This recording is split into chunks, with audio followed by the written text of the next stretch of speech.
এই মুহূর্তে আছি চরসুন্দর ব্রিজের উপর।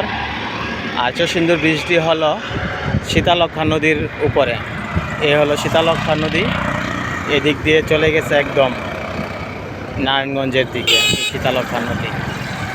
আর এটা হলো একটা সিমেন্ট ফ্যাক্টরি। আর এদিকে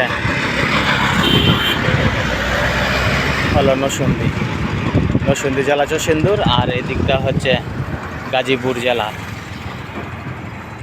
একটি বিশাল নৌকার মধ্যে বাঁশ বোঝাই করে নিয়ে যাচ্ছে। খুব সুন্দর এই চরসুন্দর ব্রিজটি। তো আজকে চলে আসলাম এখানে ঘোরার জন্য চরসুন্দর ব্রিজে। আজকের আকাশটা একটু মেঘাচ্ছন্ন, তেমন একটা গরম নেই, খুব ভালো লাগতেছে ঘুরতে এসে।